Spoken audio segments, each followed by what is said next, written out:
Bonsoir à toutes et à tous, très heureux de vous retrouver pour un tout nouvel épisode des Sartois du Web uniquement sur LMTV Sarthe. Et au programme de votre soirée, on accueille 3 Européennes volontaires qui ont découvert la Sarthe. Qu'est-ce qu'elles font ici, quelles sont leurs missions et est-ce que surtout elles ont apprécié Le Mans et la Sarthe, avec aussi Kevin qui sera avec nous pour parler de l'antenne du Mans Europe en Sarthe. Ensuite il y aura Margot, l'alternante de cette semaine qui a parlé de sa recherche d'alternance qui aura lieu en septembre 2025. Et puis ensuite, on parlera de lunettes haut de gamme, de lunettes de luxe avec Maison Mira qui est ouvert depuis septembre 2024. Je recevrai Simon, le créateur et aussi le gérant de la boutique. Il y aura ensuite le Zap de cette semaine pour ne rien rater des meilleures vidéos qu'on peut trouver sur Facebook, Instagram et aussi TikTok qui concernent Le Mans et la Sarthe. Et puis ensuite, de l'humour, du stand-up au Palais des Congrès avec la seconde édition du Gala d'humour de la Perche Production. C'est demain, le 5 avril, où je vais recevoir les deux co-organisateurs. Il y aura Romain Braque et l'humoriste magicien Henri Fexa qui seront là pour en parler. Et on finira par se donner fin avec Oriane de Food by Loca. Et il paraît qu'elle nous a ramené des petites choses à grignoter. Vous le verrez en dernière partie d'émission. Mais avant ce programme bien chargé, place à la vidéo de la semaine. En automne dernier, la ville du Mans a envoyé 2 millions de cartes postales dans 12 villes françaises pour promouvoir le tourisme local. Parmi ces 2 millions, il y a eu 12 gagnants qui ont gagné un week-end au Mans. On a trouvé ça sur la page Instagram d'Off Course Le Mans, sur la réaction de ces gagnants. On regarde. Je suis étudiante sur Rennes. Et je viens de Bordeaux. Je viens de Toulouse. J'habite à Poitiers. Et je viens de Lille. La cathédrale Saint-Julien, le centre-ville historique, la tournée des remparts. On a vu un peu toutes les anecdotes sur tous les films tournés sur Le Mans. Toute la ville médiévale, c'était magnifique. Très très belle rue. Franchement, c'était très agréable. Il y a des petites anecdotes partout, des choses à voir à tous les coins de rue. J'étais impressionnée vraiment par les dimensions de la cathédrale. La cité Plantagenet aussi avec toutes ces maisons à colombage. La vieille ville était vraiment belle, c'est très accessible et c'est très beau aussi. Les gens qui sont vraiment très accueillants, ils sont très souriants et c'est vraiment très agréable de déambuler dans la ville du Mans. La gentillesse des Manceaux. Les gens sont souriants, c'est vraiment chouette. C'est une ville que je recommanderais aux amis, aux collègues, parce que c'est une ville qui mérite d'être connue. Donc n'hésitez pas à passer un week-end au Mans pour les départements ailleurs, bien sûr. Maintenant, on va parler de la Maison de l'Europe, on en parle maintenant.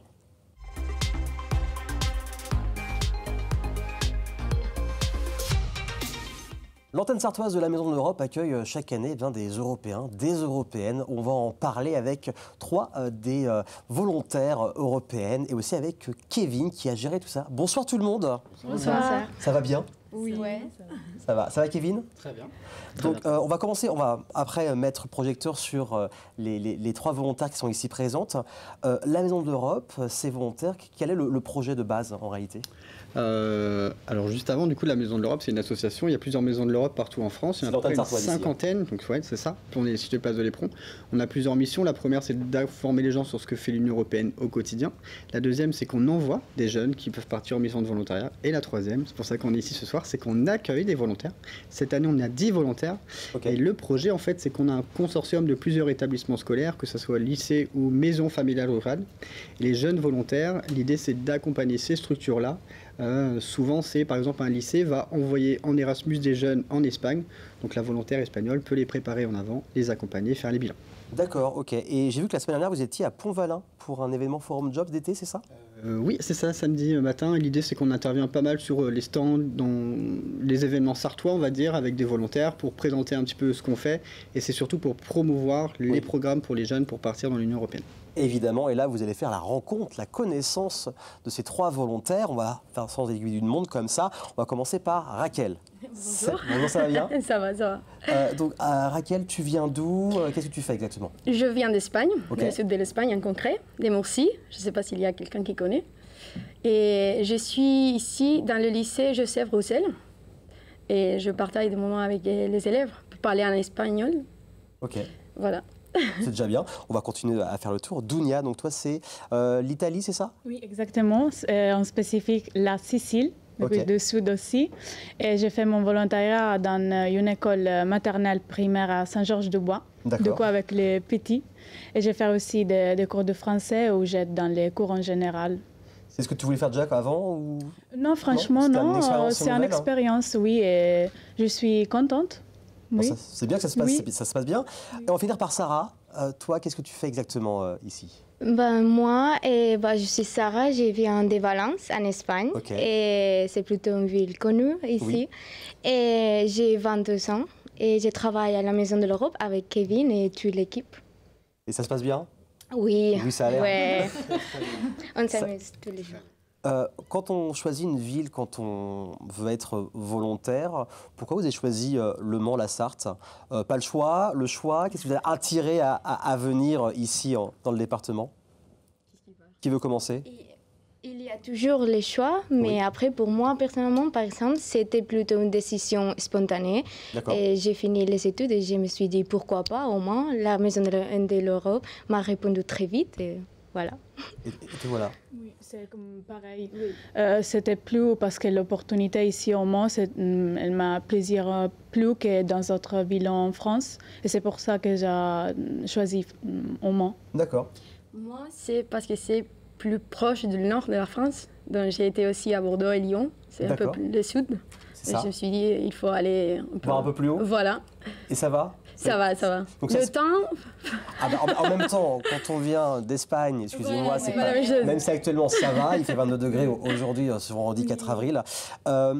Et comment elles sont accompagnées pour, par exemple, l'aménagement, pour même la vie quotidienne au Mans? Quand elles viennent ici, quand elles se disent, tiens, on va venir au Mans, en Sarthe. En fait, le processus, l'idée, c'est qu'il y a une plateforme européenne pour candidater sur une mission. Nous, les missions qu'on a mis à la Maison de l'Europe et en Sarthe. Et après, les filles, elles sont accompagnées par la Maison de l'Europe qui gère tout, même si elles sont en structure en dehors de la Maison de l'Europe.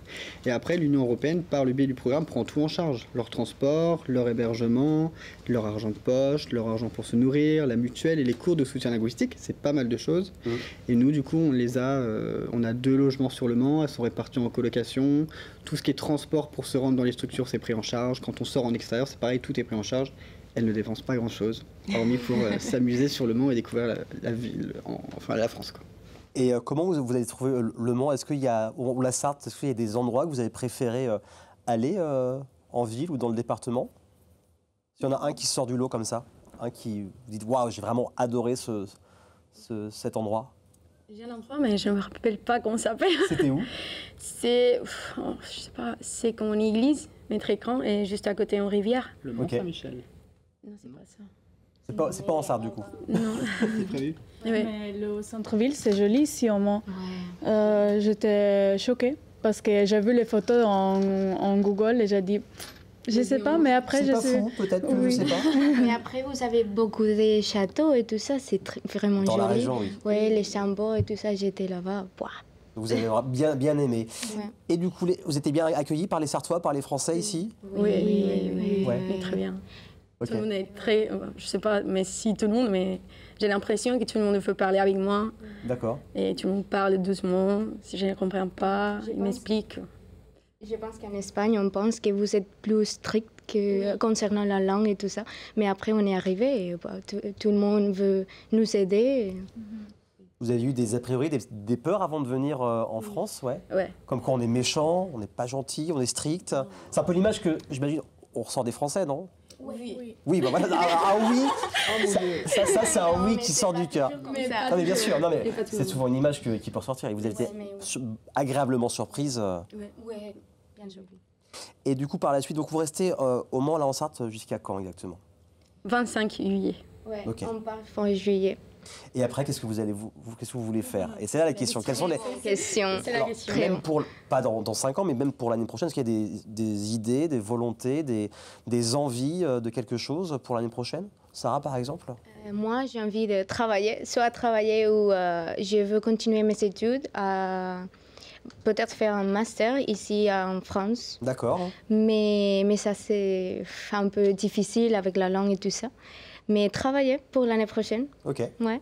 Dounia, toi, quels sont les projets que tu veux mettre en place ou faire? Plutôt travailler. Ouais. Étudier encore, je ne suis pas sûre. Je vais prendre mon temps avant de commencer un master aussi comme Sarah pour la langue. Du coup, si j'ai la possibilité de travailler, j'aimerais bien. Dans quel domaine? Toujours avec les enfants ou un autre métier? Je ne sais pas encore. Peut-être avec les enfants parce que ça me plaît ici. D'accord. à l'école maternelle, oui. Donc voilà, pourquoi pas. Et alors Raquel, on a parlé un petit peu avant. Là, c'est un peu, je ne sais pas trop, c'est le point d'interrogation. C'est parce que j'ai quitté mon ancien travail pour venir ici. Et tu fais quoi avant ? C'est marketing digital. D'accord, ok. Donc j'ai été en agence. Et donc il faut trouver la même chose ici, c'est pas facile. Avec la langue aussi, c'est un peu compliqué, mais ça va. Qu'est-ce qui était le plus compliqué ici, hormis la langue française? Parce que c'est une langue qui est compliquée à apprendre, c'est une langue qui est difficile. Est-ce qu'il y a autre chose qui était compliqué ou c'est juste la langue à apprendre? Pour moi, c'est le décalage horaire. Je ne sais pas si c'est dit comme ça. Oui. Donc, j'ai l'habitude de manger à 14h. Et au lycée, je dois manger à 12h. Ah bah oui, à midi. Oui, c'est vrai. Donc, en Espagne, vous mangez plus tard que nous, voilà. Mais c'est que ça. Ouais, ça va, ça pourrait être. Mais ça va. Après 6 mois ici, 7 mois, c'est bon. C'est bon. Est-ce que vous, pareil, c'est le décalage, les habitudes à changer? Oui, après il y a les temps, par exemple, où Valence, il y a le soleil tous les jours et tout ça, et ça donne aussi des gens par la rue et des choses à faire dehors. Mais ici, c'est un peu difficile pour ça, mais j'aime beaucoup ici. Il y a moins de soleil, voilà, c'est ça. Le soleil vous a peut-être manqué? Oui, un peu, oui. Donc on a parlé de vos projets, par exemple les Manceaux sartois qui veulent rejoindre la Maison de l'Europe pour travailler comme on fait les volontaires ici à l'étranger. Comment ça se passe? On vous contacte, on prend rendez-vous? On est présent sur tous les réseaux, on a un site internet, on est en plein centre-ville, on peut taper à la porte et venir, on est ravis. C'est la place de l'Éperon, rue de la Galère, elle porte très bien son nom en ce moment pour ce gars. Oui, c'est clair, avec les travaux. Voilà, exactement.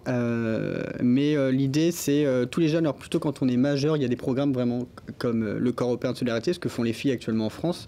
Les jeunes sartois peuvent faire la même chose à l'étranger, donc ils prennent contact avec nous. La plupart du temps, les premiers mercredis du mois, on organise des réunions d'information. Donc la prochaine, elle est le mercredi 9 avril à 16h30. On peut venir, l'idée c'est plutôt d'appeler la Maison de l'Europe pour dire je souhaite venir. Et en fait, on vient soit avec ses parents ou juste entre amis. Je souhaite partir dans l'Union européenne, on présente rapidement quel programme il existe. Les filles, notamment Sarah qui est à la Maison de l'Europe, elle parle un petit peu de son expérience pour donner envie aux jeunes de partir. Et après, l'avantage, c'est qu'à part trouver sa mission, le reste, on fait tout pour le jeune et ça coûte rien du tout. Tout est absolument pris en charge et on accompagne les jeunes avant, pendant et à la fin, quand ils reviennent en France pour savoir maintenant qu'est-ce que tu fais en France. Donc voilà, tout est pris en charge, ensuite vous êtes accompagné, donc c'est là aussi le principal. Ils ne vous laissent pas vous débrouiller tout seul. On va faire des petites questions très rapides pour finir cette... Ça va, tu vois Sarah, ça va... Des questions très simples. C'est tranquille. Est-ce que vous avez un super souvenir là, qui ressort de ces mois au Mans et en Sarthe? Un souvenir qui sort du lot, plus que les autres? C'est une soirée, ça peut être des rencontres, ça peut être... Pour moi, il y avait une journée de travail, c'était très intense, mais très, très cool. C'était au début de l'année et les matins, j'étais avec les petits-enfants et après, j'étais avec les gens universitaires et tout ça. Et c'est très génial, toute la journée. Donc un beau souvenir. Ouais. Est-ce que Dounia, il y a un souvenir qui sort un peu du lot, qui ressort tout de suite ou pas vraiment? Pour moi, c'est les voyages que j'ai fait ici en Sarthe et en France en général. Pendant les week-ends, je profite pour visiter le petit village à côté au Mans et bon, ça me plaît beaucoup. La découverte? Oui, c'est ça. Raquel? Pour moi, je pense que c'est tous les temps que je passe avec les élèves au lycée. On a beaucoup d'histoires et très différentes, donc... Je pense que ça c'est un bon souvenir. Donc voilà, un petit débrief. Elles ont aimé la Sarthe, elles ont aimé les Sartois et le Mans. En tout cas, merci beaucoup à tous les quatre d'être venus, d'avoir parlé de votre expérience, d'avoir parlé du coup de la Maison de l'Europe et sur les propositions. Donc le 9 avril, c'est ça le prochain rendez-vous. Donc il faut juste vous contacter. Exactement. Via les réseaux, ça suffit? Ouais, c'est ça. Sur le site internet, il y a tout ce qu'il faut. Donc voilà, n'hésitez surtout pas. Ça se trouve, l'année prochaine, vous serez peut-être des Sartois à l'étranger. Dans un instant, on va parler avec l'alternante de la semaine et de lunettes haut de gamme et de luxe avec une boutique unique en Sarthe. C'est la Maison Mira. À tout de suite.